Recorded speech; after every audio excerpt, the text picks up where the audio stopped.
Thank you all for joining our webinar. It's great to see you virtually.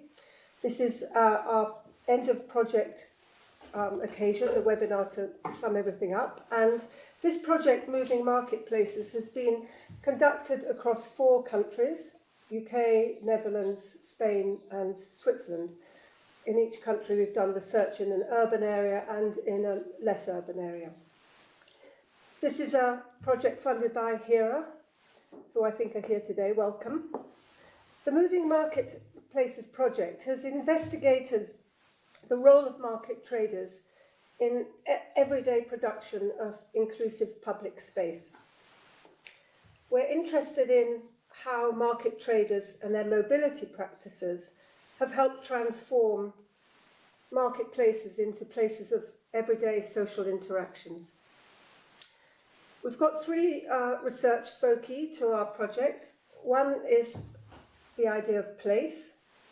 What is the role of market traders in the production of public spaces? So that's sort of been our first concern. The second one has been a question about mobility. What is the role of market traders in the production of public spaces? And the third one has been a focus on institutional arrangements. So what are the formal and informal institutional arrangements that affect traders' settlement as well as their mobility between specific marketplaces? So we've done our research, as I said, in 4 countries, in 2 places in each of those countries. And we've been using lots of different research methods. We've talked to market traders, we've observed what's going on, we've done diary observations, we've taken photographs, we've made videos. So it's been a very kind of diverse and interesting project, and we're very happy with the way that it's turned out. We've been very fortunate to work with some of the market associations in each of the countries. In Britain, for example, we've worked with the NABMA, which is the National Association of British Market Authorities, and also the Market Traders, the National Federation of Market Traders, and we very much appreciate their cooperation with us. And we also have felt very grateful towards the market traders who've given us their time and been prepared for us to kind of bother them every day, standing by their stalls and following them about. So that's all been really a very positive experience, I think. So we'd like to thank them too, and also the officials in the different areas that we've interviewed. So we've had lots of really kind of welcome response from people. The project has led to articles, blogs, films, videos, and all sorts of different outputs like that. And if you want to look at those, you can go onto our website, which the easiest way to do it is Moving Marketplaces Open University, and it will come up if you go there. So we're in this project considering all sorts of questions, and we'll be discussing those as the afternoon unfolds. So just to say a couple of things about what's about to happen. We have a program of roughly an hour and a half, varied events, which I hope you'll find interesting. We have an interview, followed by Snap Insights, followed by a book presentation, followed by some more photographs, an exhibition, followed by some more interviews, and then a final round. And we hope that at various points you'll intervene and ask questions if you're interested in doing that. So that's how it's going to go. And I'd like to introduce the team. We have 2 of our members of the team online, Marco and Joris. You might like to start, and then we'll come to the room and we'll move on to the next session. So just a couple of words, who you are. Marco, perhaps. Yeah, hi. I'm coordinating the Moving Marketplace part that was developed in Spain with Maria Lindmäe, that is on the other side of the video at this time. And as a background, I'm an archaeologist, and I'm interested in the social perspective also of the past. And in this respect, for me, it's been very interesting to work in current social sciences with people, something that for me is very unusual. And so that was, for me, the part that I can reach a lot through this project. Thank you. Joris, would you like to say a few words? Thanks, Sophie. Joris, member of the Dutch team, working from Nijmegen, and especially interested in the mobility of the traders. Thank you. I don't know if I said who I was, but I'm Sophie Watson, Professor of Sociology at the Open University. So on my right I have... So my name is Joanna Menet. I have been a postdoctoral researcher in this project for the last 3 years, and I'm based at the University of Neuchâtel here in Switzerland. Thank you, Joanna. Yeah, I'm Lindmäe, so I represent the University of Pompeu Fabra in Spain. I'm the postdoctoral researcher there, and I consider myself to be a social and a cultural geographer. Gunvor? I'm Gunvor Jónsson. I work with Sophie. I'm a research associate at the Open University, so in sociology. I have a degree in anthropology, and I come to this having worked on West Africa, actually, so that's been exciting. Hello together, so my name is Janine Dahinden. I'm Professor of Transnational Studies here at the University of Neuchâtel, and I've been working the last 3 years with all these nice people and Joanna on this project, and I'm rather coming from mobility studies, so I hope I could bring in some of these issues in this project.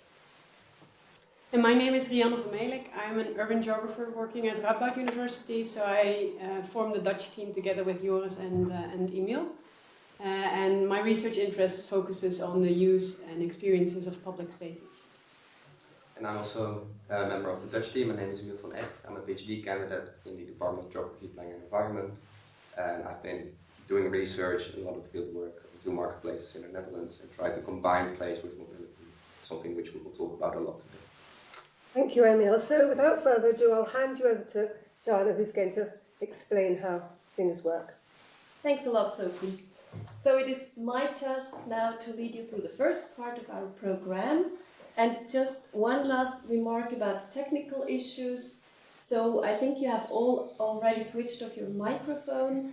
Please, if you have questions, we are very happy to receive your questions. So don't hesitate to note them in the chat, which you found usually at the bottom of your screen. Note your questions in the chat, and there will also be a possibility to ask your questions during two Q&A moments during our presentation. So I would say without further ado, we'll start with our first interview. So I would like to hand over to Janine, who will introduce the interview. Thanks, Joanna. So what we would like to do this next couple of minutes is to reflect together actually how it was doing this research in these 4 countries. And we have been from the beginning actually very much confronted to this comparative perspective regarding our researchers, because I remember, and I think we all remember quite well, when we first met the really first time, we started to talk about markets, and we realized that actually markets are not the same at all in all these countries, in all these places. And we kind of entered into a work of, we called it debunk our ideas about markets. So kind of this comparative perspective helped us a lot to see what we could not see, because we have been a kind of normalized into our own societies and into our own markets. And that's what this next couple minutes of interview will be turning around. So really a first insight into our research results in terms of unexpected issues. And I would like to start with Gunvor. So just by asking you, what did surprise you actually when you did this research in the UK?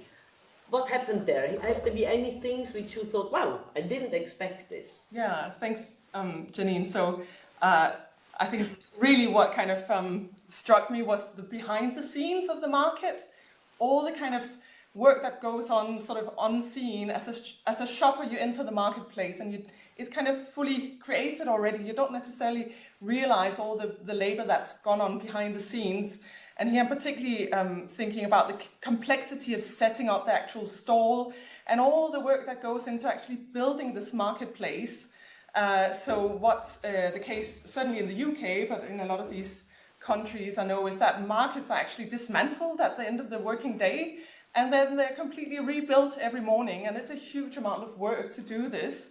It requires, I mean, it's hard physical labor, but it also requires an amount of skill that Sophie can tell you about. But really, it's heavy work, and I think you know, a lot of the work that traders do actually starts much earlier than when the market is open. So a lot of the work happens, you know, during the night and then in the early morning. So I've accompanied traders from, say, 5 in the morning. Some of them even start at 4:30 because they have these sort of elaborate circus tents that they have to build from scratch, you know. And some of them start even earlier because they actually have to go and buy their produce. If they're selling perishable goods, they need to go to the wholesale market. So they're working throughout the night. So a lot of quite exciting stuff going on behind the scenes, so to speak.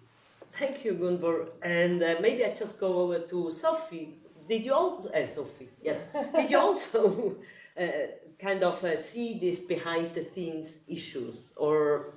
Well, one of the things that struck me was how incredibly skillful market traders are. And that Gunvor's referred to one of these things, which is, you know, putting up the stores and so on. But there's so many ways in which traders actually have skills that aren't necessarily recognised. As we've noticed with COVID, we've started talking about low-skilled people actually doing all sorts of things that keep the society going. Well, it seems to me market traders are one group that we don't recognise skills for. So, for example, apart from building things, they have to know how to source the products, they have to know how to build websites these days so that they can sell the products. They are very, very good at building a sense of community, because most traders know that you need to, you know, involve your shoppers in a sense. For some traders, for some people who go shopping, the only time of the day that they might see somebody would be when they go to the market and talk to the traders. So there's all these different ways in which traders are very, very skillful. Another issue we noticed was about the display. Lots of people go on courses to learn how to do shop window displays, and sort of seen as a huge thing. But the traders we spoke to had very clear ideas about how you display your products to make them sell the best, or how you place them in relation to each other. So what I think is really fascinating is that this group of people, who are often just seen so, you know, selling their stuff off a stall, are actually highly skilled if they're to be successful. Thanks a lot, and maybe I turn to the Dutch team. So, did you also discover something similar at your places? Yeah, I think this behind the scene, or the world behind the market, is something that we all found very amazing in our project. You know, you see the market, but if you go and research it, there's a whole world behind it. I have always liked markets ever since my mom took me to the market every Tuesday, and there is indeed some magic to the market, which Sophie also described in her Urban Studies article a couple of years ago. But yes, it's a magical place where encounters take place, etc. But gradually throughout the project, I became more interested not in the magic of the market, but the mystery of the market. Like, what is behind it, and where is the market if it's not there, and what is needed for the market to be there. And I think what was particularly revealing was the story of one of the Dutch flower vendors that we interviewed in Valkenswaard, our case study. And when following him, we figured out that he's on different markets on different days. So he's mobile every day. And even within one day, he visits multiple markets. On Friday morning, he goes to an online auction to get his flowers, which then his brother-in-law goes to collect 160 kilometers further away, while his sister is making the bouquets.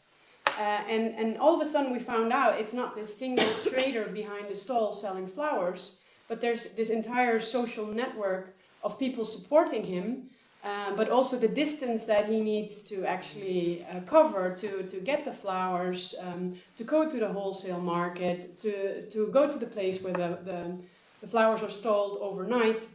So there was this world behind the market that kind of emerged throughout our research, and I think that's what I really like, and which also poses questions like we kind of assume the market has this low threshold, everyone can easily enter, but there's definitely also power dynamics going on there, that not everyone has equal accessibility, a similar kind of network or capacity to actually do all this traveling and this mobility. So I found that very revealing in the Dutch case. Yeah, to add to that, what I found interesting when we have this story about this flower vendor who can draw upon a lot of resources and social networks and family members.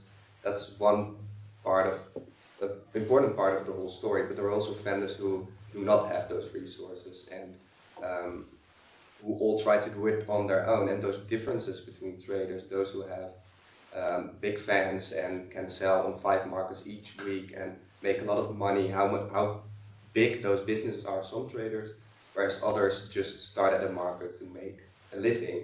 And I think that's the big difference I saw between the market in Amsterdam and the market in Valkenswaard, for example.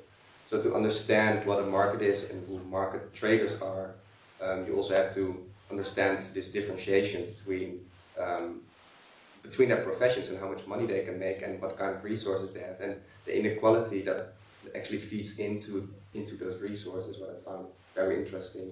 And that's also what I try to capture with my ethnographic data, to not just understand what a market is, but also to understand the story of market traders and the whole world behind it and the power relations and inequality that goes with it. So yeah, I think that was for me the most revealing part of this very exciting 3 year of ethnographic field.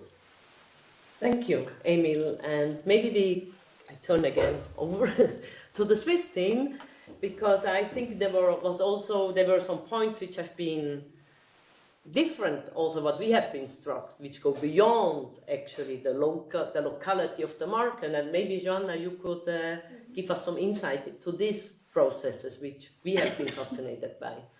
Yes, so I really found it truly fascinating that actually the moment you start looking at this world behind the market from a mobilities perspective, we realize how much mobility is actually going on behind the scenes of the marketplace. And especially because we think that the market is such a local thing taking place in a local neighborhood, in a local city neighborhood. But when we look at the traders' businesses and all the relationships which they actually maintain, it's not only across regions, it's not only in countries, but it's also transnational relations. So I found it very interesting for example, there were networks spanning the whole of Europe. For example, there was one trader I talked to selling clothes on a Swiss market, which he gets on a monthly basis in Italy. So he drives to Italy to get his clothes to sell them in Switzerland. The same holds for a Swiss trader of fresh apricots who goes to a very specific farmer in France to bring his apricots to the market, where he sells them in Neuchâtel on the market. So you see there's all these networks spanning not only Europe. We also have talked to traders who regularly, for example, travel to India to get the jewelry, which they will then sell on the market in Switzerland. So we have these transnational networks, these relationships really spanning the whole globe related to the products that travel to our markets. And I found this particularly insightful because it also opens our vision on the markets. So actually this idea of markets as being very local has also to be nuanced with regards to these results. Thank you, Joanna. And maybe the Spanish team, Maria, would you like to add something? What kind of surprises did you have? Yes, I think I might be repeating a couple of the ideas or notions that have been already mentioned, but I would like to pay some attention, sorry, my phone is ringing, to the creative practices that can also take place in markets. And I say this because I have been interested in creative placemaking practices for a longer time. And when I speak about creativity, I'm not speaking it in the sense of this Florida in terms of commodifying creative practices, but it's more about something that Sophie mentioned, which is about all the effort that the vendors put into displaying the goods in the stalls. There are people that every day they think about it again and again, and they seek for inspiration in Pinterest and other places to really make the best of it.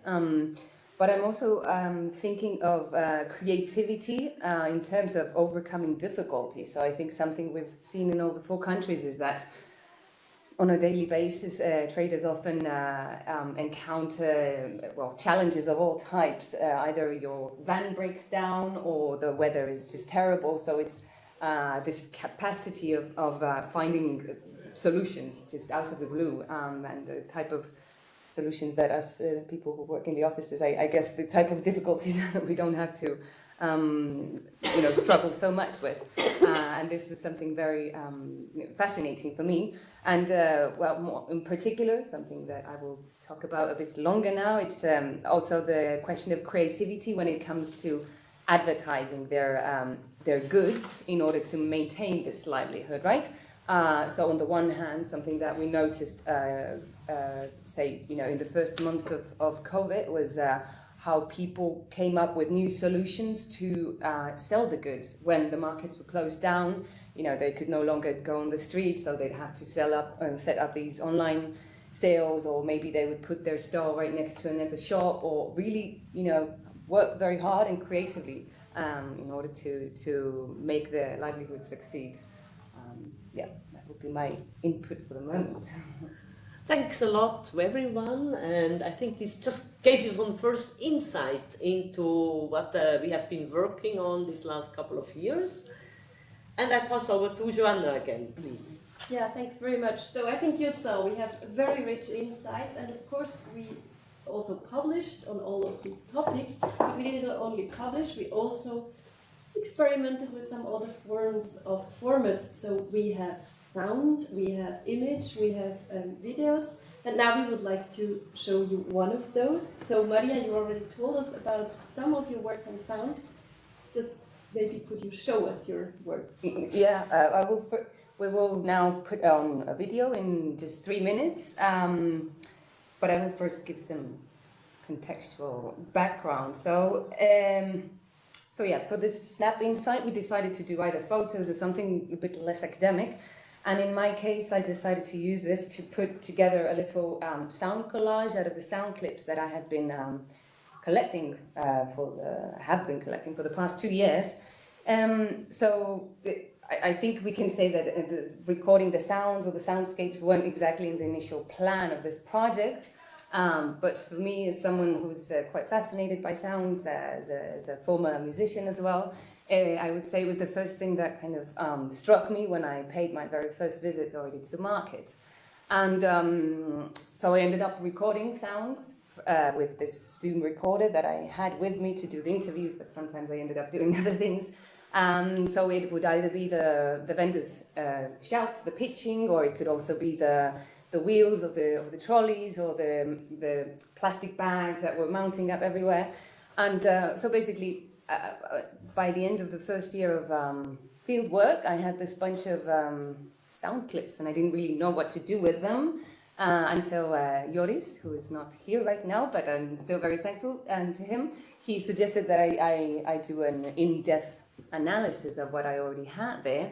And basically this led me to writing an article which is now published in Cultural Geographies, and it's titled Tengo Gloria Bendita, which would go for...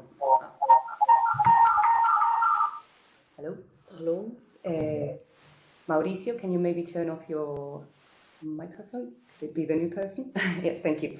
So the paper in English would be something like I bring Gods and Glory, which is a quote, citing from one of the shouts or one of the street cries I heard. And the paper is about pitching and the sonic production of place atmospheres under increasing marketplace regulation. So in Catalonia in Spain, where I did field work, at least it's actually prohibited to emit noise, right? And what I tried to do, or what I invented, was a sort of a threefold definition of different types of sonic traders, right? So I speak of the repeaters, which I hope you will also find in the video, in the sound clip. So the repeaters would be the traders who use repetition to involve the potential clientele in a type of a mantra, right? That would tell them to buy something, right? And then secondly, I speak of the influencers, and these are traders that resort to more creative and often ingenious pitching slogans as a way to entertain the public, also themselves, throughout the long market days, which tend to be quite exhausting. but also to attract the clientele's attention, obviously. And then I also discuss the presence of who I call the silent traders. These tend to be the ones who operate at the marketplaces without an authorizing license. So this means that they lack the right to be heard in public, and this means that they normally resort to other sonic means of communication. So this could either be mumbling or whispering or whistling or things like that. So just to wrap it up, to contextualize a little bit more what you will be hearing, I believe that pitching is not an illegal form of noise, which is how the market regulation sees it as of today. And I think that instead it's a cultural practice and a tradition that often entails affect, it can entail humor and creativity as well. And what is also important is that very often these are voices that are otherwise often ignored or stigmatized, but in the marketplace they can be heard, and also in the public sphere in that sense. So I think it's important to pay attention to this form of cultural practice as well, because it really contributes to creating these more diverse atmospheres in public spaces, which at least in Europe tend to be increasingly sanitized, right? Where dominant ideas of civic behavior are imposed. So yeah, maybe just a tiny, I don't know if you call it a policy recommendation, or maybe a suggestion for market managers that could come out from here, is that for them to understand that regulating sound is also a form of power that allows deciding which social groups can and which cannot be heard and also seen in public space. And in this sense, it can represent discriminatory practice towards people who are often already systematically discriminated. So I think we can put the video on now. It's a bit less than two minutes. I hope the technical side won't fail us. Also, it's quite amateur, so do not expect too much.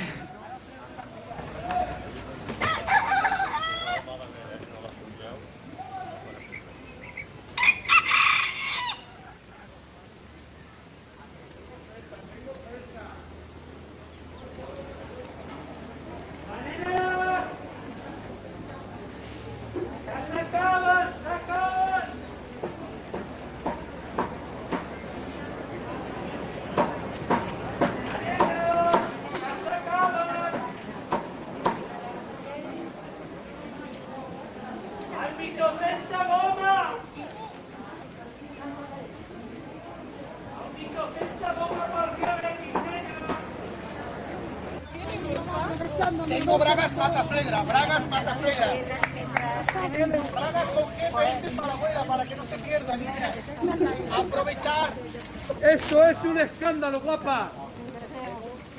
Esto es un escándalo.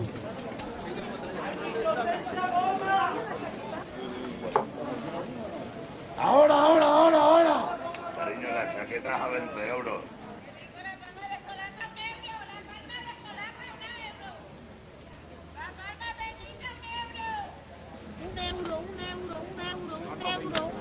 Todo al euro.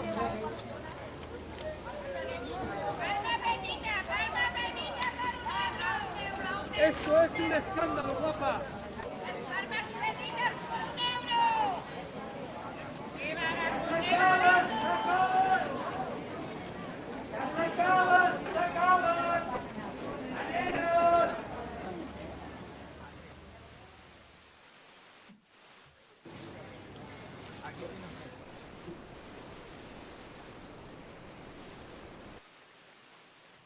Many thanks. So we have prepared a second brief input, so I will directly pass over to Emil. Yes. Thank you, Joanna. So we have more visualizations to give you a sense of the markets that we have researched. So together with Joanna, we've made 2 time-lapse videos to understand how the markets actually precisely look like. The first time-lapse video is one that I've shot by myself in Valkenswaard, which is a small town located in the Netherlands, close to the Belgian border. And this shows how the market is set up in the early morning. And then we move to Joanna's time-lapse video, and that actually shows the dynamics and the movements during the day and at the end of the market day. So both markets then show you actually how a whole market day looks like, filmed in two different locations. So I think that we can start with my time-lapse video, and I'll just talk during the video, and then we move over to Joanna. I started. Okay, so this is the time-lapse video that I shot in Valkenswaard in the early morning between 5:30 and 9 p.m.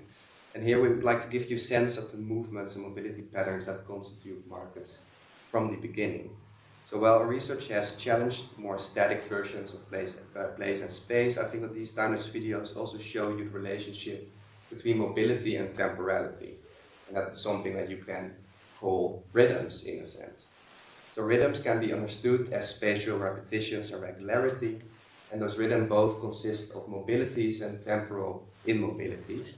And those mobilities and immobilities then eventually become the tracks to navigate and negotiate space. So here you can see the market Valkenswaard and how it is set up in the early morning, and it starts from 5:30 until 9.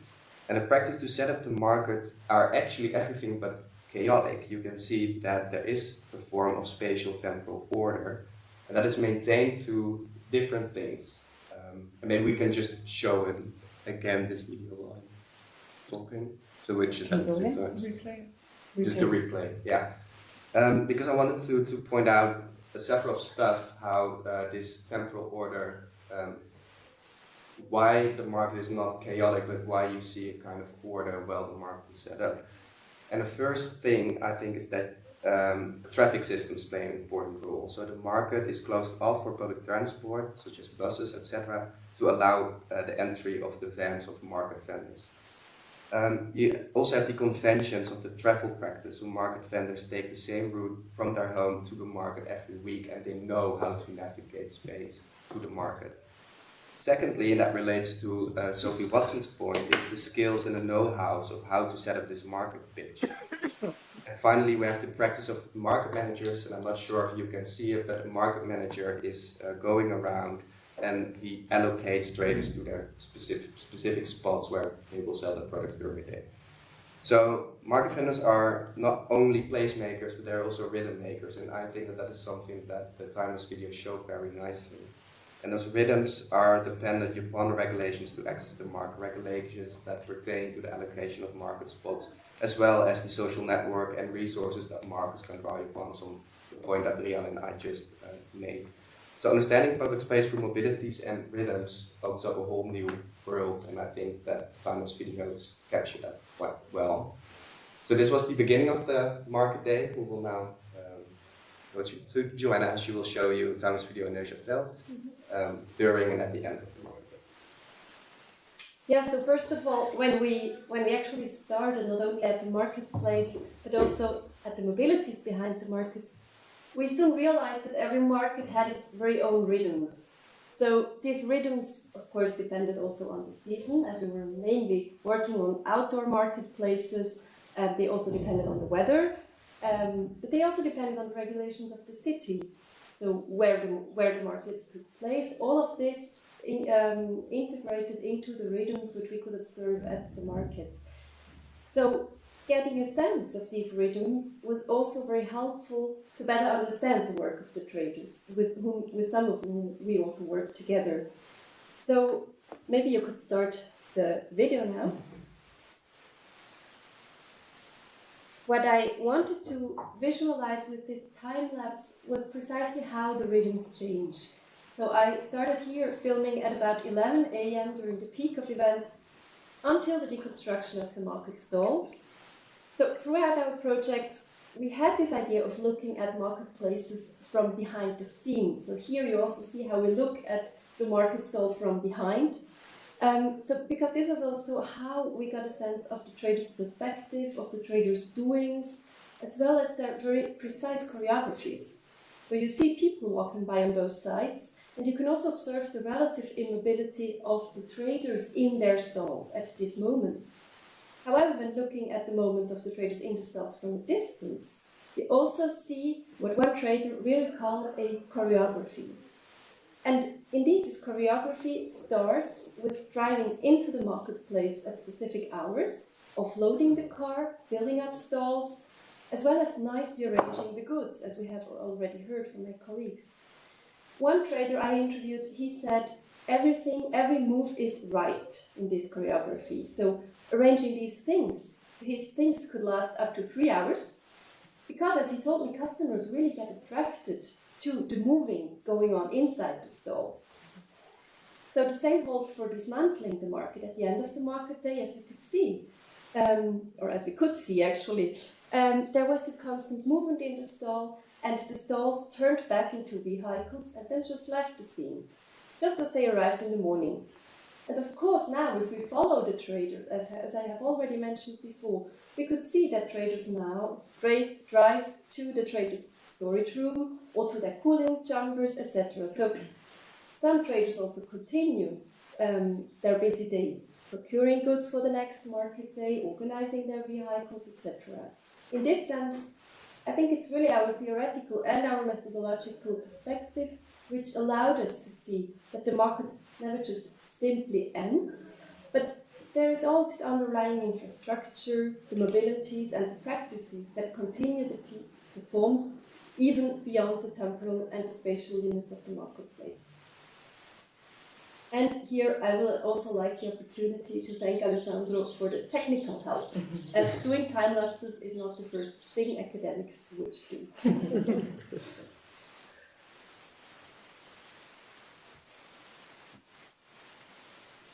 Thanks, Janine.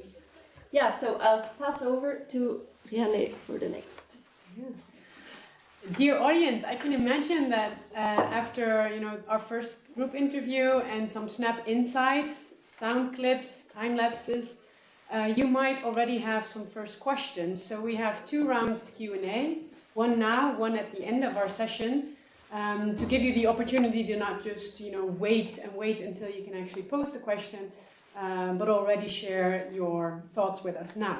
And you can either do that by unmuting yourself and asking the question, but Janine is also looking at the chat, so if you feel more comfortable in typing your question or comment, feel free to do so. Is there anyone who would like to ask a question to any one of us about anything that has been discussed so far? Very broad question.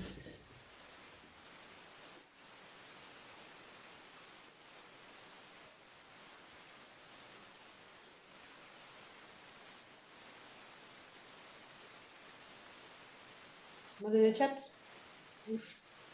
No? But we can also continue because we also planned some time at the end. Okay. Great. Then, in case you do have a question later on in the program, you will be offered another opportunity to ask questions later today. So I hand over to Maria, who will do the second round of chairing of this session. As you see, we try to keep our roles very equal, so I will take over from everywhere now. And I would actually like to present Rianne van Melik together with Serene Caesar, who should be with us. I think we see her camera on, because they will now be presenting us a fascinating book that will be out in a couple of weeks, I believe. It will be published by Radboud, and it will be called MarketPlaces, Representations and Practices. So I hope you can discuss some details of the book. Yeah.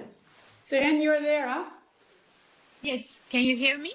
We can hear you, and we don't see you yet, but... You don't see me? My video is also on. You cannot see me? Yeah, now there you are, yeah. So everyone, I'm Rianne van Melik, and this is Serene Caesar. And the two of us are very delighted to have this mini book launch. We will have a proper book launch once the book is really there, but we thought we wanted to take this opportunity when we have this bunch of people who are interested in markets to tell about our book project. And we do this in this kind of a duo interview where we ask each other questions to illustrate to you how we came, how we had the idea to write the book, and some main findings. So Seren, maybe you could start by sharing with us how we actually got the idea to write the book. Yes, sure. Hello, good afternoon, everybody. I'd like to begin with congratulating HERA team for this very interesting project. Today we will tell a bit. I will begin with how we met, actually, Rianne. May I do so? Yeah, sure. I will really begin from the very beginning. As far as I remember, Rianne and we met during the ASOP conference in 2014 in Utrecht during a roundtable session on marketplaces. This cannot be a coincidence. It was a roundtable with the contributors of a special issue for built environments on a theme called Marketplaces as Urban Development Strategy. As far as I know from Rianne, she also got an interest on this topic after this roundtable, which I was very glad to hear. And I always want to have a kind of follow-up project of this special issue. And I knew that Rianne got this new project.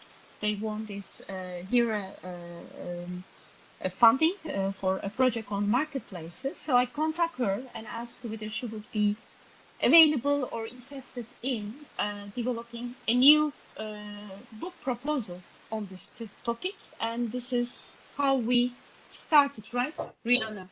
Yeah, that's how it started. And then we went to brainstorm of what the book should actually be about. And I think it's important to mention that it's not a HERA book. You can see here the 14 chapters of the book, and 4 of them are actually by the HERA team. But fortunately, there are also many other contributors, also some of them in the room now, I think, if I've checked correctly. So thank you very much for also being here and celebrating this moment with us. I think, so the book is called Marketplaces, Movement, Representations and Practices. I think what also the HERA project brought was this insight, this idea that markets are very unique places if you want to study the relationship between place and mobility.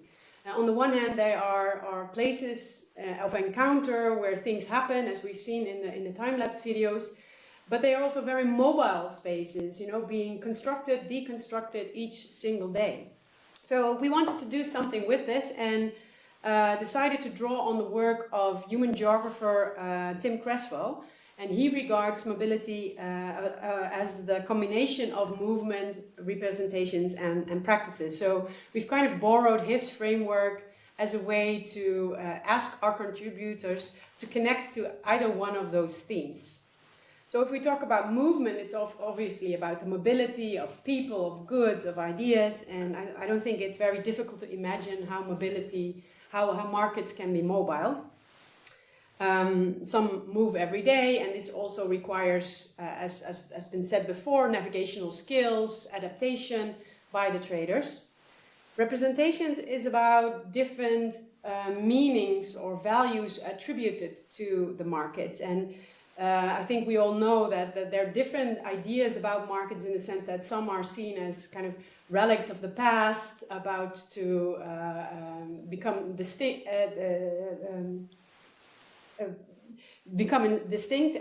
Extinct.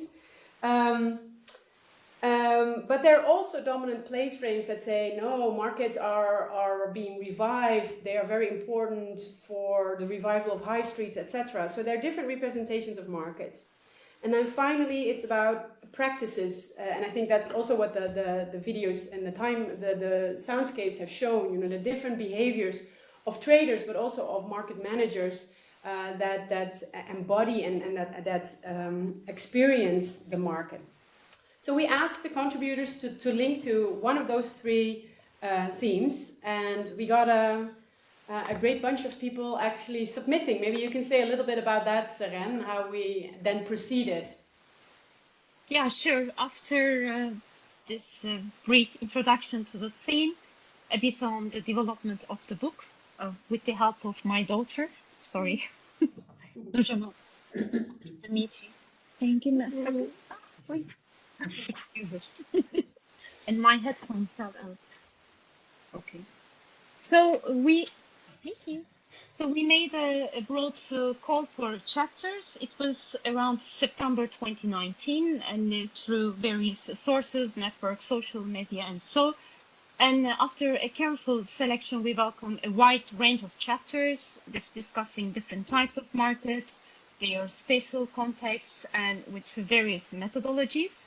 And we were, I think, very lucky. We received contributions from a very wide geographical scope, from global north, global south, including countries Brazil, Peru, Vietnam, South Africa, United Kingdom, Bulgaria, Netherlands, India, and Turkey. I think I didn't forget, right? Rianne, yeah.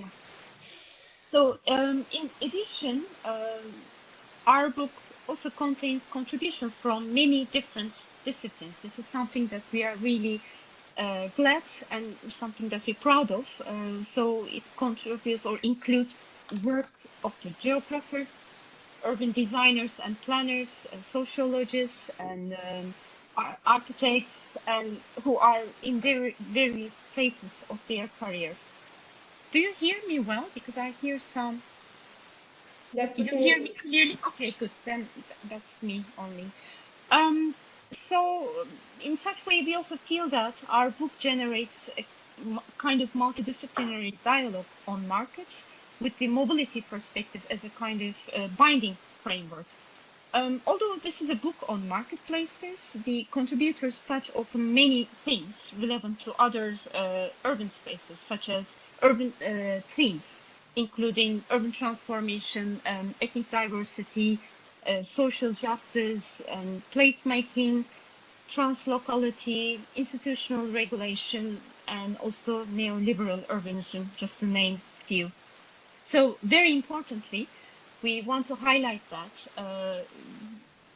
the full chapters of this book were written in 2020, 2021, in the peak period of the global pandemic by the COVID-19 coronavirus. Of course, unavoidably, this affects both markets themselves as well as the possibility of studying them. So worldwide, some markets closed down completely, others were allowed to remain open, but under strict regulations, for a limited number of traders and customers.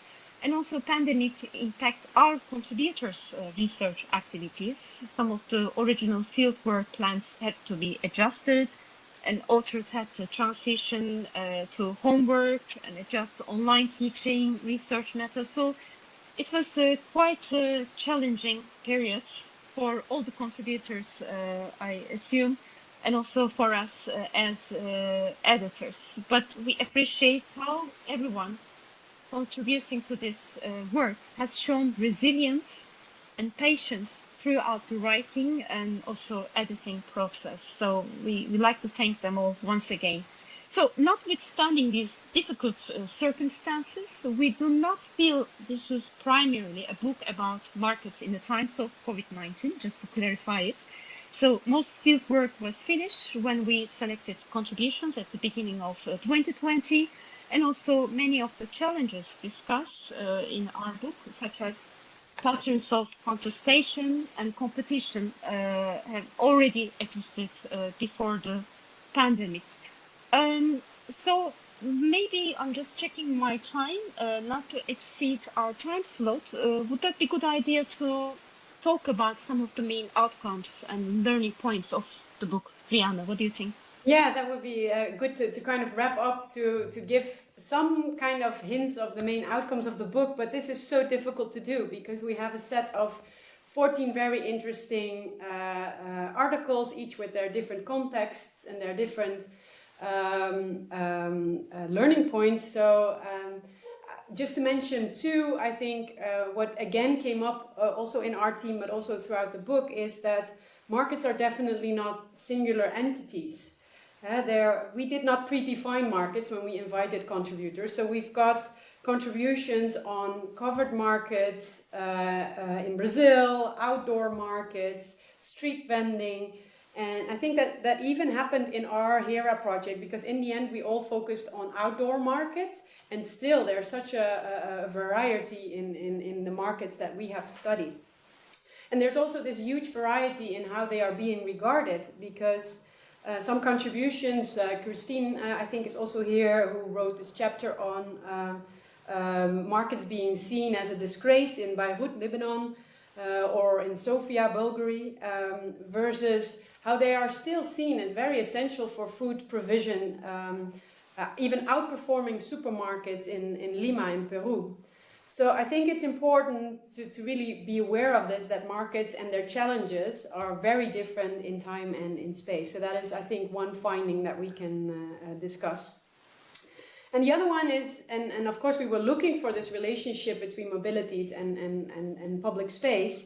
And I think what became very clear is that they just don't exist simultaneously, but that mobilities really produces spaces. And a very good example of this is chapter 3 by Keswani, who writes about chai vendors in an Indian marketplace, and how there's this entire dynamic going on of the chai tea seller who has runners that bring the tea to people, the store owners, and how this again becomes an entire choreography of mobility and immobility, because the runners allow the shopkeepers to stay put, to keep their shop open, and the delivery of tea then also becomes again a moment of sociality, of a little break. So it's a really nice chapter where this mobility and immobility and how that produces places becomes clear. And this is just 2 highlights. I don't think we have more time to discuss, but let's be it a teaser for the audience if you think this is interesting stuff. 14 very interesting chapters. The book will be available from July onwards, officially being published in 2023 to keep it fresh even longer. And thank you very much, Seren, for doing this job with me, and of course also for the authors here, but also the authors online that contributed to the book. Thank you very much for this. And with this, I hand over to Maria. Yeah. Again, thank you, Zoe. Just to check, I believe we now have put the link to the book as well for those many people who are interested in purchasing it already. I think you can pre-order it, I'm sure. So we will now continue with the third and last snap insight, which will be given by Gunvor Jónsson, and she will be sharing some photos of an exhibition which I believe will take place at the end of June at the market of Walthamstow. Mobility perspective, where that means all universities in all countries. Yes. Yes. I think we have someone. Question. It's okay. It's okay. Yeah, sorry. Could you maybe repeat your question, or No, it wasn't a question. Oh, it was something. Okay, pardon me. So the floor is yours, Gunvor. You can continue. Would you like me to share this? Yeah, from the just beginning. Put the whole thing on. Okay. So. Thank you very much. Okay, yeah, so I'm Gunvor Jónsson. I'm going to tell you about an exhibition that Sophie and I are organising in London this summer, together with 2 local street photographers, so Lloyd and Loris Ramos, and Lloyd's actually taken the picture you can see on this very first slide here. So the exhibition will focus on Walthamstow Market, which is one of our 2 field sites in the UK. And I thought I'd just start off by showing you a few of the pictures that Lloyd and Loris have taken of the market, because they're just stunning.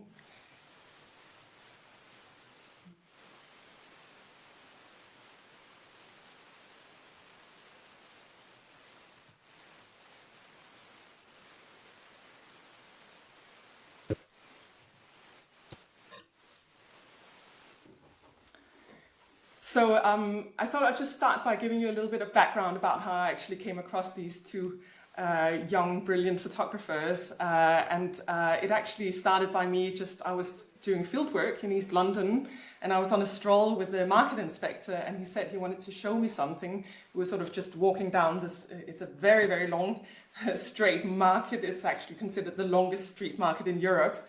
And he said, no, I just want to show you something. And then he suddenly pulled me into this shop, this Asian grocery store. And we went right to the back of the shop. And there was an exhibition of these beautiful, stunning photographs from the market. And I was just, so impressed. And we decided to go up to the till and ask the person there who had taken the pictures and how could we get in touch with this person. And she explained that it was actually her brother, and that she herself was also had been taking lots of pictures of the market over the years. That was actually how we first met Loris, and then later her brother Lloyd, who had taken those pictures that were on display in the shop. This shop actually was set up by their parents, who had originally come from the Philippines to the UK and set up the first Asian grocery store on the high street of Walthamstow, which is also where the market is. So the market stalls are sort of lined that same street where their shop is. So Lloyd and Loris actually sort of more or less grew up in this shop. They were there as toddlers crawling around on the floor, and they grew up alongside the traders and have been taking pictures of them over the last few decades, I believe. So they've got an intimate connection to that space. So we decided, the four of us, to meet up, me and Sophie and Loris and Lloyd, and to do some sort of collaboration. And we came up with this idea of an exhibition to really create some more awareness of this wonderful market, and also to support the traders who work there. And the local council that runs the market have actually let us have our own market stall over a weekend. So we'll be displaying some of the photos of the market by Lloyd and Loris in the stall.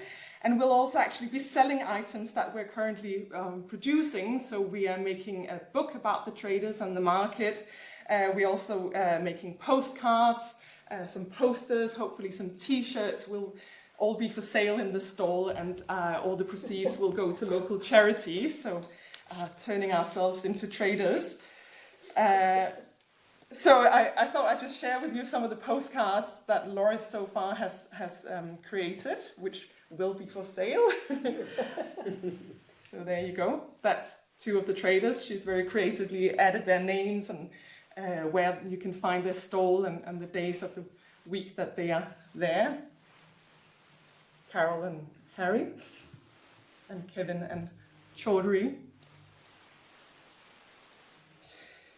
Yeah, and of course, we're still busy producing all these things. The other thing I thought I'd tell you a little bit about for the last bit of this Snap Inside is the book that we're producing, which several of the traders have given their consent to feature in this book with their name and their photograph. And also what we'll have at the end of the book, there'll be a map of the market, and then will indicate where exactly these traders' stall is located, because of course, as I said, it's a hugely long market. I think it's about 1 kilometer with more than 100 traders. So there'll be a kind of a map showing where you can meet all these wonderful people.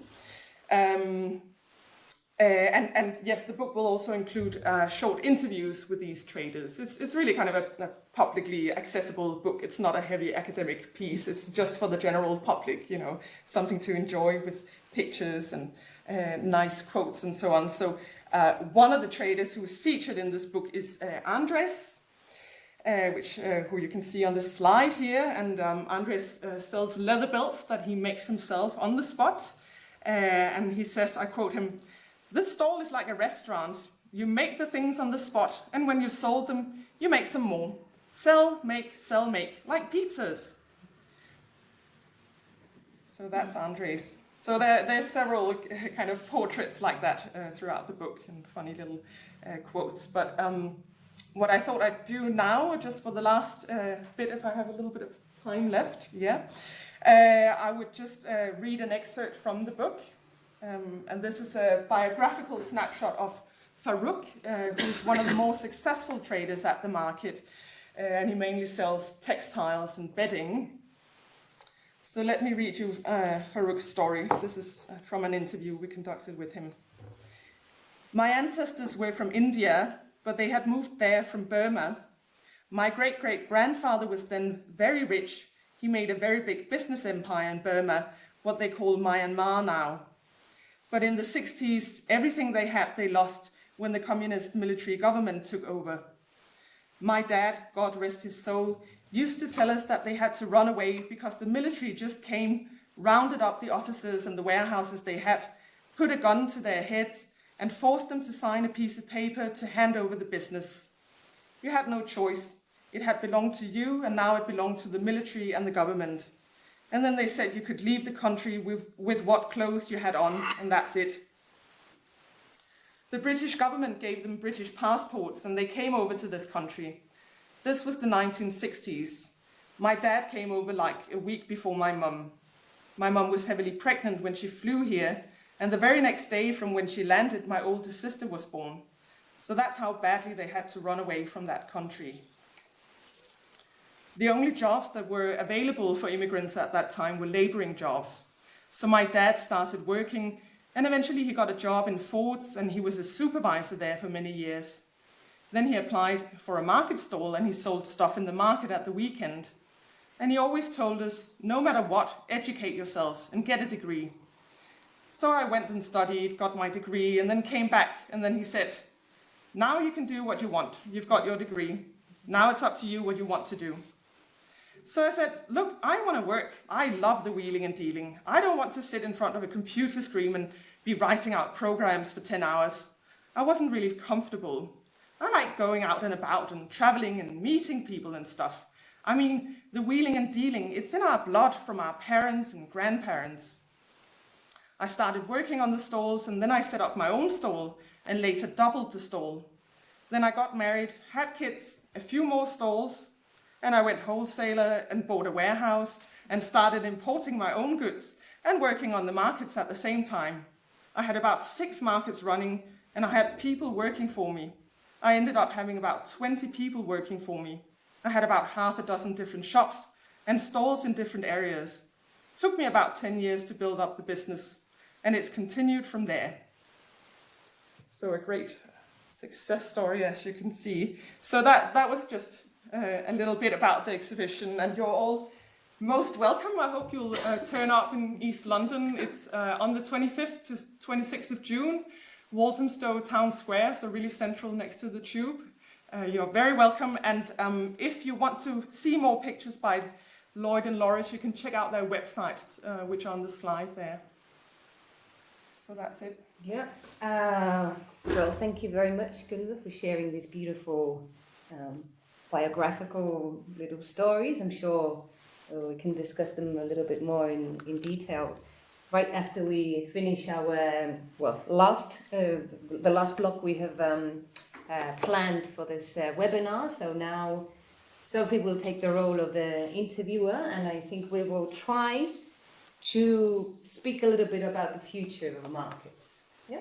Thank you very much, Maria. Well, thank you all for sitting through all this and staying with us. And this is our final kind of session for today, apart from the questions. So I'm dying to go and get lunch. Don't worry, it's not too long away. So what we wanted to just end with is thinking about the future of markets, our reflections really on what might happen.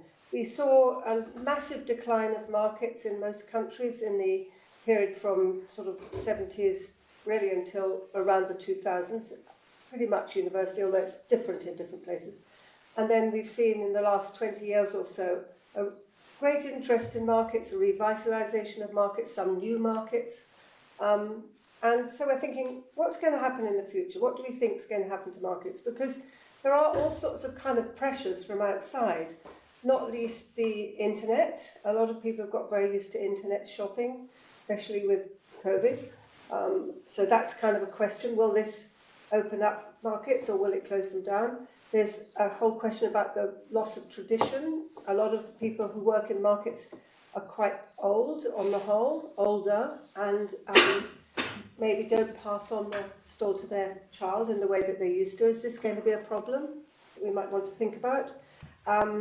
There's the whole environmental question. Is markets going to be are markets going to be a place which are important in terms of the climate challenge, the climate emergency? Maybe yes, maybe no. These are the kinds of things I'd like to ask my colleagues. What do you think? How do you see the future of markets? So I will start by asking the Spanish team, Maria here on my left. What do you think? Yes. So I think something that has, unfortunately, maybe drawn out the clearest in the Spanish fieldwork, let's say, is the change in the demographics of the traders. Well, because we have been working with traders and not with the customers so much.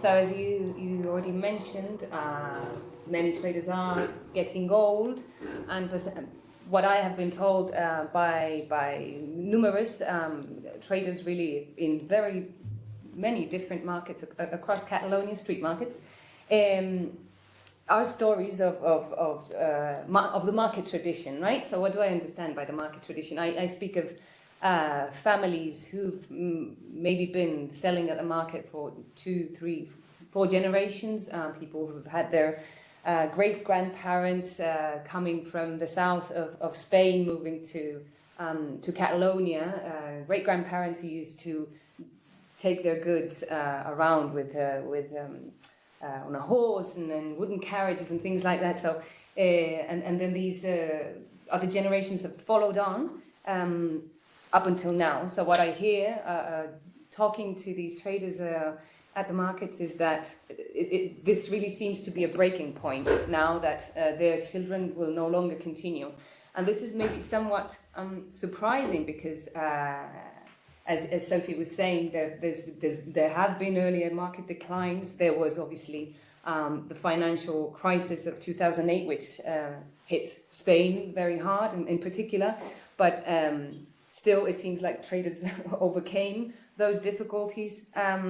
But now I guess it was also the combination of COVID that put even more difficulties into, well, obviously because of the markets being closed down initially, so you couldn't make a decent living, but then also followed, or in parallel terms, the growth of online sales, which really, especially clothing traders, say that they can't really keep up with it. Some try to open up their online sales, but this also requires more digital skills. Many of these people do not have it. And therefore there seems to be little on growth from these families.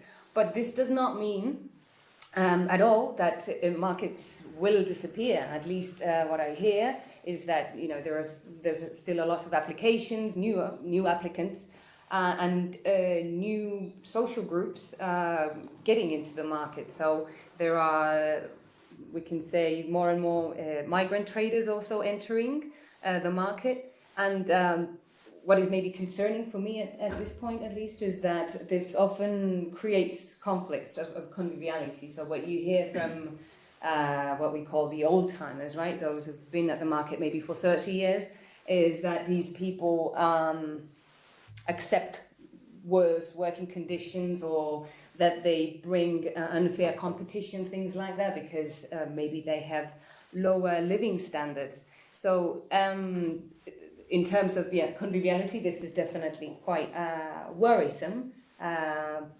But maybe I don't want to end with a negative note either, so maybe I can pass it on to someone else. Thank you very much, Maria. And how do you think, you Netherlands team? Would you like to start, Emil? The Dutch team, yeah, sure. So I think that things have been changing when I'm speaking from the Dutch context, and that will have an implication also for the near future. And I think that Maria already touched upon this point, is you have an aging trading population. And so what you're seeing in the Netherlands right now is that the National Traders Association, but also traders themselves, really try to attract a new generation, so that the whole trader business will not die out eventually. So what they've been doing is that traders came together and they were thinking, okay, so how can we make the market more attractive, more cost effective through our own initiatives? And one of the solutions they have found is to form, that the traders themselves, or a couple of traders themselves, form an own association, and they are then dependent upon, or they are responsible for the management and the regulation of the market instead of a municipality or another local governmental body.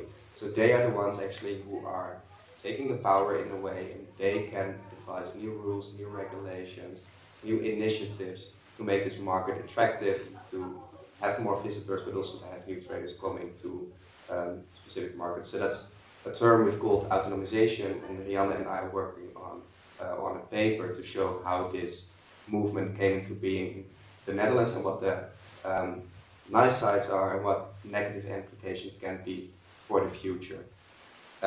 So one thing we find is that indeed market traders themselves might be more effective, more efficient in organizing the markets by themselves, but that also means that there is not an objective governmental body who oversees the rules and regulations of the market, because that's not the responsibility of traders themselves. So that can result in new mechanisms of inclusion and exclusion on the market. That also ties into the whole theoretical debate on privatization of public spaces within Europe and beyond. So we see nice sides, it's more cost effective, it attracts more visitors, also international visitors. It might be a new way to manage markets and to have more younger people going there. On the other hand, you also have new rules, new regulations devised by traders themselves, which means that certain traders might not have access to that market because of the rules that the established traders have devised. And you see that markets become more, you kind of have a how do we say this? Festivalization. Festivalization of markets. So you have all kinds of initiative and shop entertainment, and you have, so it's not only about selling on a market, but you see new themes and initiatives and ideas and music and banter and all this kind of stuff. So it becomes a festival instead of a market itself, and that can also result in new forms of commodification, new forms of exclusion. So I don't have one answer to what will happen in the future, but this is a trend that has been happening since 2010 in the Netherlands, and I think that it might have bigger implications in our country. Thank you, Emil. Would you like something to add? Do you feel we've covered Netherlands? Thank you very much, Emil. And so now we'll turn to Team Switzerland. Yeah, thanks. So I think what's really a peculiarity about, or a specialty about the Swiss case, is that there's this huge divide between markets of goods and fresh food markets.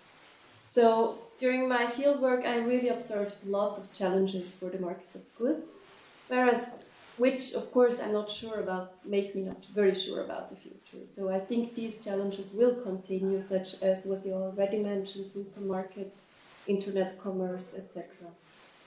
But then there's the whole fresh food markets, and I really think that, at least what we see in Switzerland, all these debates going on about environmental and climate change, this idea of fresh food, of very local supply chains being really revitalized, has also helped in having new markets, new fresh food markets in many different places.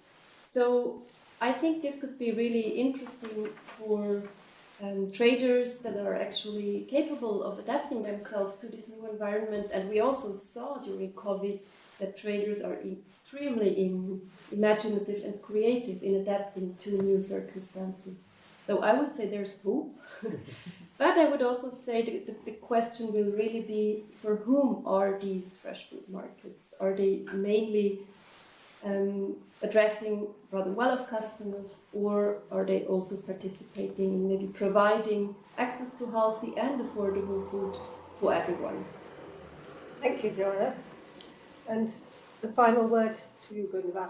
Yeah, thanks. I mean, there's a lot of similarities to my thoughts resonate with what you've said. I think I can certainly pick up from Maria's point about generations. I think that's especially an issue we sort of see in the UK in the smaller towns, and perhaps not so much in the bigger cities, but in the smaller towns, the markets tend to be dominated by a relatively old generation, and even the shoppers are also kind of more retired people.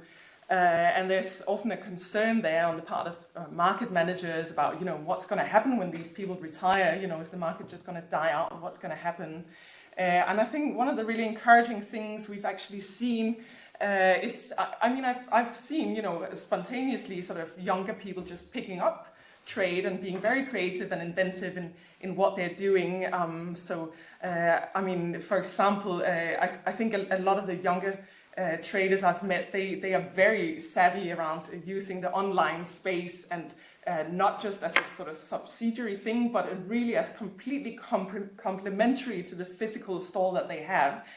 So the two things really complement each other. So either, people will be directed to the physical stall having come across the business online, or the other way around, they've come to the market, they saw something nice in the stall, but then they just wanted to kind of take a little bit more time and explore a little bit more, so they go into the online space. And so those two things actually complement each other really nicely, and in a sense, that also kind of addresses that climate crisis, of markets perhaps relying less on kind of transporting all these bulky goods and emitting a lot of CO2 in the process, but actually perhaps using the stall more as a kind of a shop front, just a little sample of what they have on offer. And if you want to see more, you can go into the online space, So I see that some of these younger traders having relatively small, lightweight kind of stalls that they can manage to kind of pack up themselves and don't need a massive van to kind of move around. And I think, that's exciting, because there's some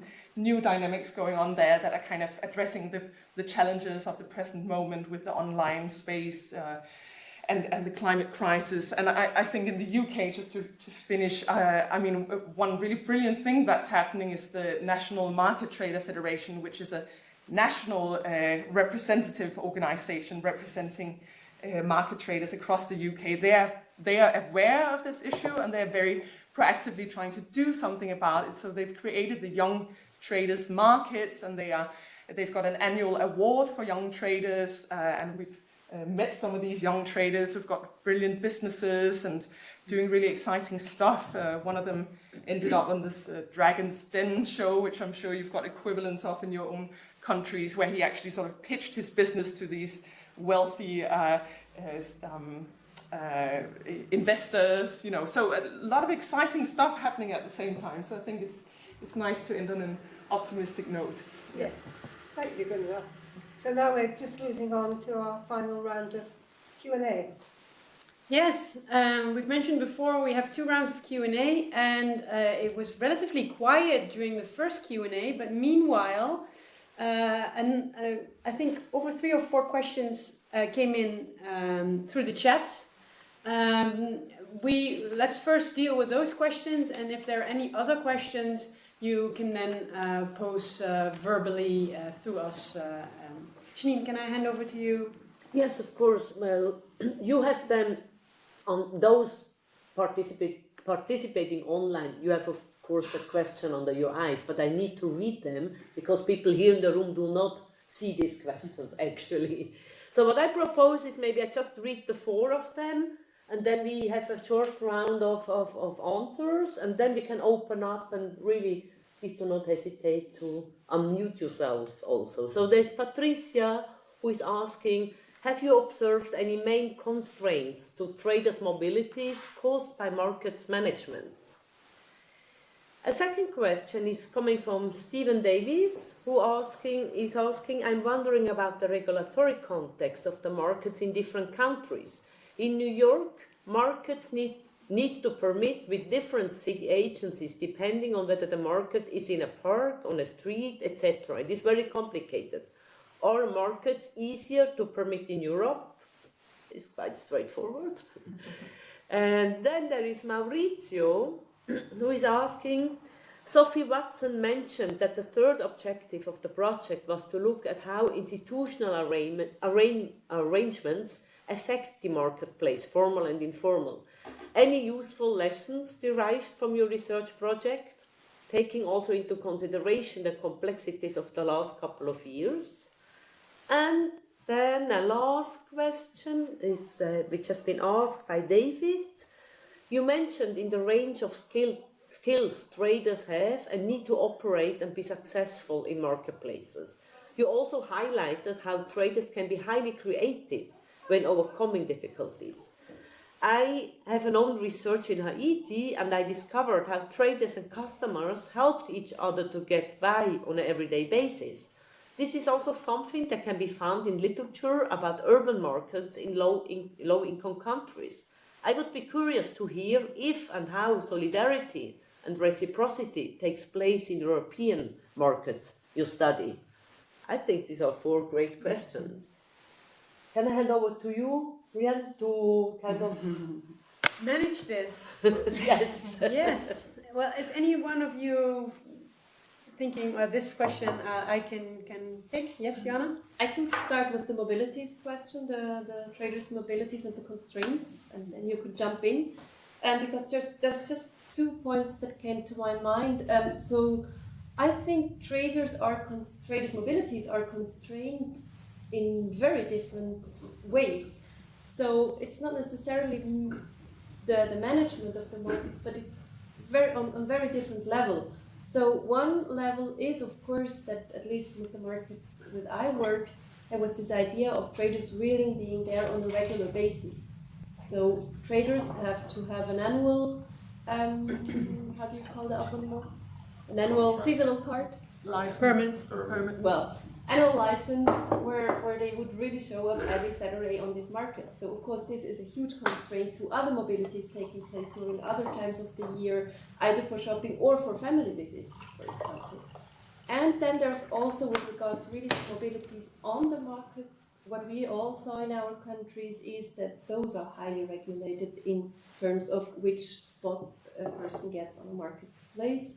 So, for example, also during COVID, we saw that the exact location of a market spot was extremely important. So the precise measuring of the distances between the stalls, for example, all of this entered into this regulation of mobilities. But you might have other points to add. I mean, sorry. No, just to like jump in, like I just thought, I mean, one of the sort of rationales behind this project and being the moving marketplaces is also that we observed that actually a lot of traders just naturally have to move because the market might just be weekly, and traders obviously need to trade more than once a week. So they actually are kind of, you could say they're forced to move around, so they go to a new market every day, you know, and I can't sort of blame anyone for that, but that's just the nature of the trade. And I think it's something that people don't necessarily think about, how ingrained mobility actually is in that kind of type of work. It's and I wouldn't say that it's a sort of something that's imposed by the management or anything like that, but that's just the nature of the beast. Yeah. And I think this might link to, I think it was Steve's question where he compared markets in New York with markets in Europe. I think, well, in terms of, I don't think we came across that traders have to negotiate with different kinds of local authorities within a single city. But more this, exactly what Gunvor was saying, that they're active in multiple cities, which each have their own rules and regulations, and as such, if you move around as a trader, you do get to deal with different regulatory systems, depending on which town you're actually in. So maybe that answers your question, Steve. Any other? Can I add to this? Maybe I think.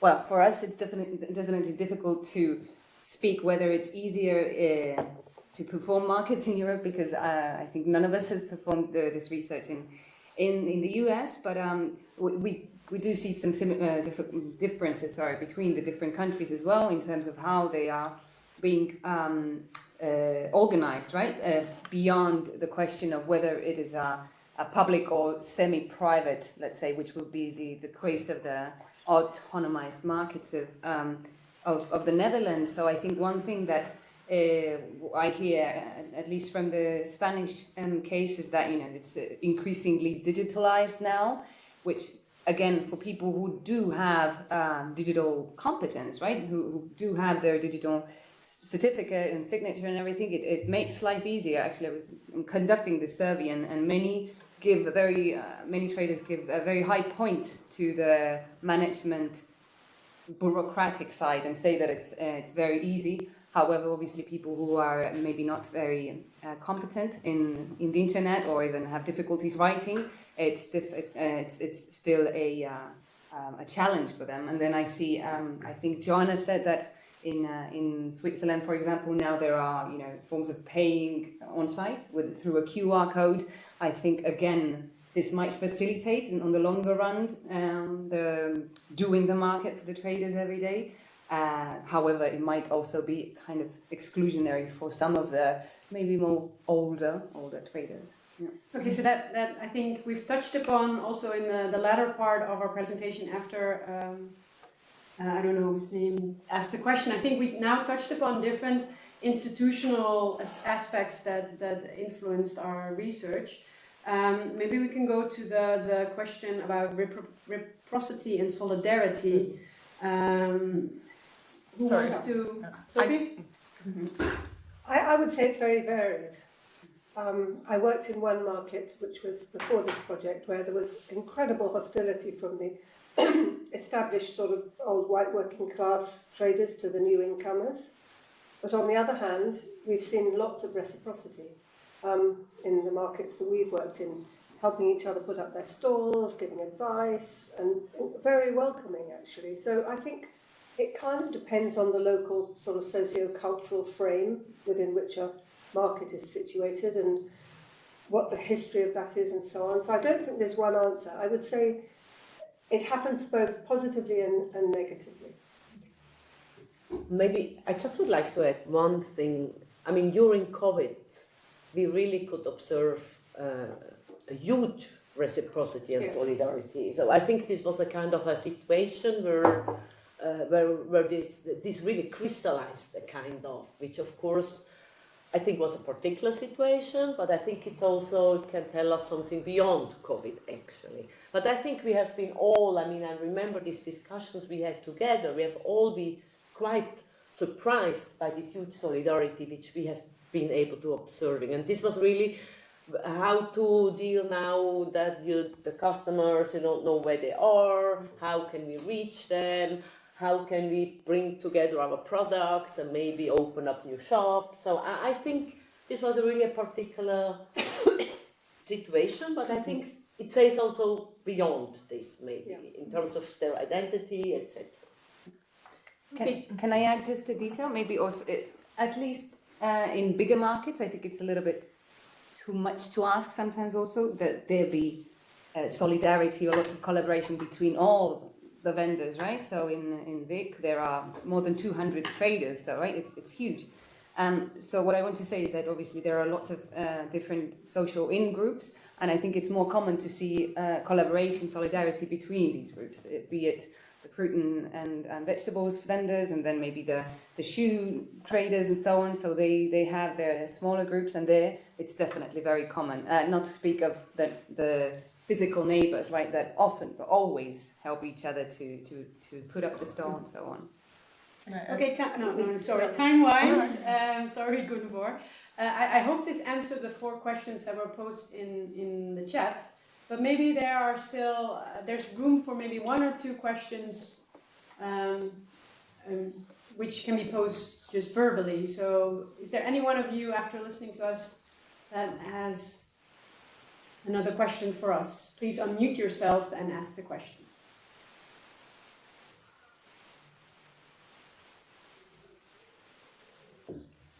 Hi.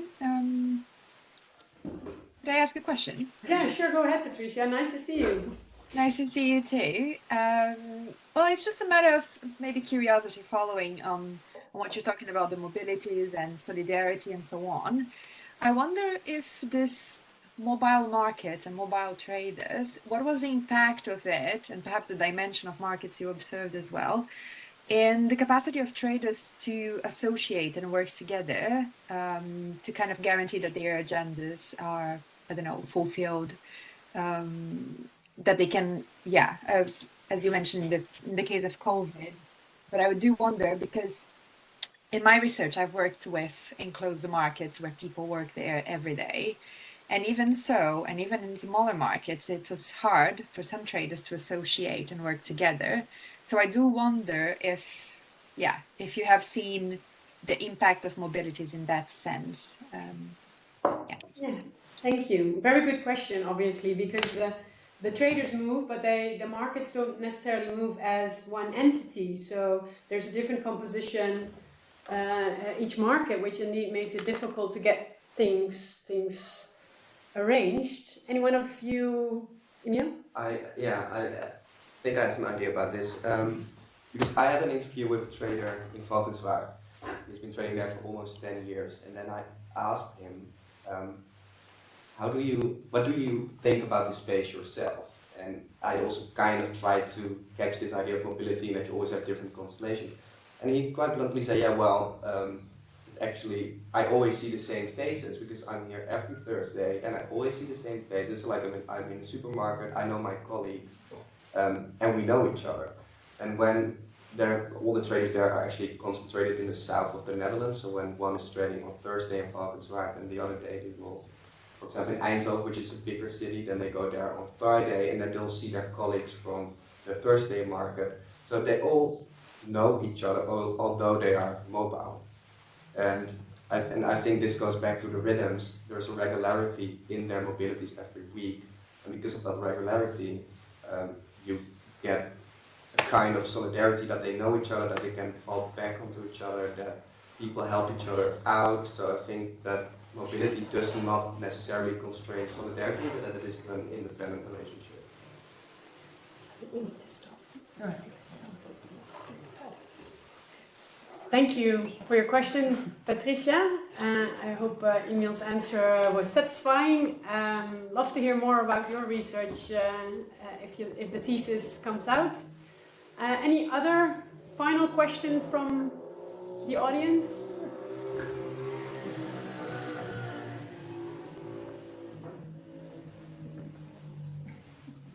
If not, then I think I take the opportunity to close, right? So it has been a great journey for us as a team since the very first ideas emerged.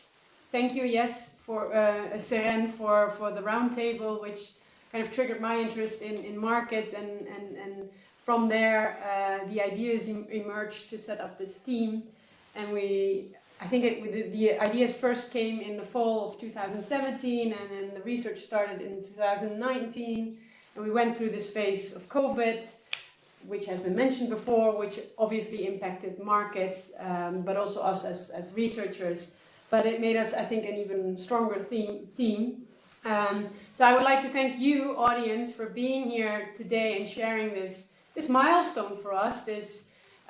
We're not completely finished yet, but we're reaching the end of our project, and it's been an honor to share our insights with you, and of course also a lot of thanks to HERA for funding our research. And a great thank you to my colleagues for being on this journey for the last 3-4 years, and let's hope to continue this collaboration. For more information, as there's still a lot of work in the pipeline, so to speak, we've heard about the booklet.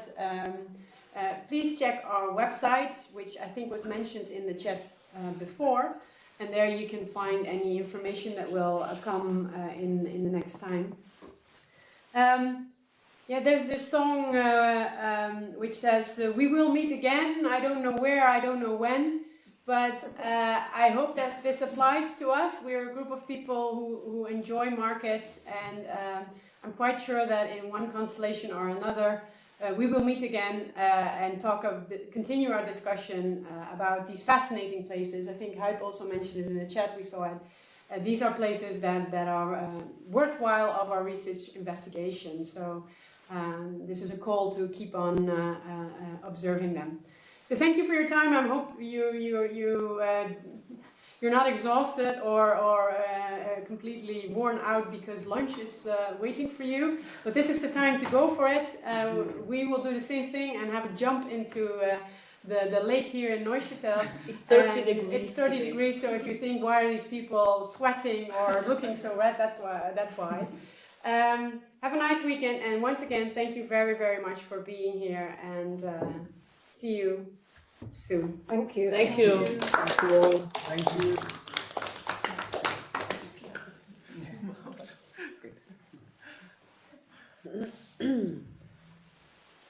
I closed the Turned off the sound. Let's wait until everyone left. Otherwise, it's good to finish. You turned off the sound.